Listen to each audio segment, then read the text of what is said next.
আসসালামু আলাইকুম সবাইকে। আমি ডাক্তার সালমান মাহমুদ বলছি। তো আজকে আমার এই পেজে ডাক্তার সালমান মাহমুদ নামে যে পেজটি আছে, এখানে প্রথমবারের মতো কোনো একটি ভিডিও পোস্ট করতে যাচ্ছি। তো প্রথম টপিক হিসেবে আজকে আমি আলোচনা করব এই মুহূর্তে বাংলাদেশে রোগের ক্ষেত্রে যে সবচেয়ে বড় যে সমস্যাটি হচ্ছে সেটি হচ্ছে জ্বর বা ফিভার। তো যে কোনো জ্বরেই প্রাথমিকভাবে আমরা এটিকে ভাইরাস জ্বর হিসেবেই ধারণা করি, যদি না অন্য কোনো ধরনের সিরিয়াস কোনো সাইন বা সিমটম থাকে। তো ভাইরাস জ্বরের মধ্যে এই মুহূর্তে যেই সবচেয়ে বড় সমস্যা সেটি হচ্ছে ডেঙ্গু জ্বর, যেহেতু এখন বর্ষা সিজন চলতেছে। এর পাশাপাশি চিকুনগুনিয়ারও বেশ ভালো ধরনের প্রাদুর্ভাব রয়েছে।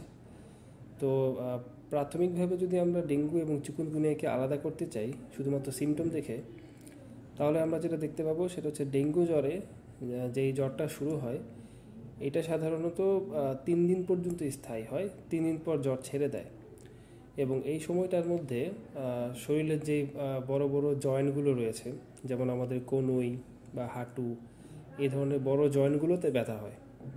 আর চিকুনগুনিয়ার ক্ষেত্রে সাধারণত আমাদের শরীরের ছোট ছোট জয়েন্টগুলোতে ব্যথা হয়ে থাকে। তবে ডেঙ্গু জ্বরের ক্ষেত্রে 3 দিন পর জ্বর ছেড়ে দিলেও এই জ্বর না থাকাকালীন সময়টাই সবচেয়ে গুরুত্বপূর্ণ সময় এবং সবচেয়ে খারাপ সময় হতে পারে যদি না প্রপার ট্রিটমেন্ট না করা হয়।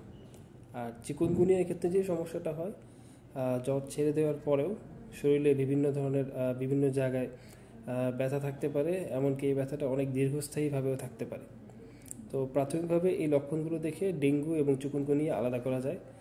তবে এই ধরনের সিমটম যদি কারো আসে, এই ক্ষেত্রে সবচেয়ে ভালো যেটি সেটি হচ্ছে নিকটস্থ কোনো ডাক্তারের সাথে পরামর্শ করে কিছু পরীক্ষা নিরীক্ষার মাধ্যমে ডেঙ্গু বা চিকুনগুনিয়া বা অন্য যে কোনো কারণেই জ্বর হোক না কেন সেটি আইডেন্টিফাই করা।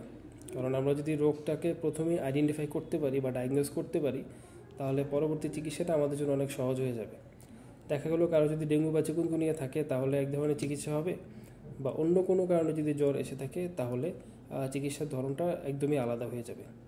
এই জন্য সকলের প্রতি পরামর্শ থাকবে, এই সময় যদি কারো জ্বর হয়ে থাকে, বিশেষ করে আমাদের ঘরে যারা বাচ্চারা রয়েছে, মা বোন রয়েছে, বা যারা প্রেগনেন্ট ওমেন রয়েছেন, তাদের ক্ষেত্রে খুবই সতর্ক থাকা আমাদের জরুরি।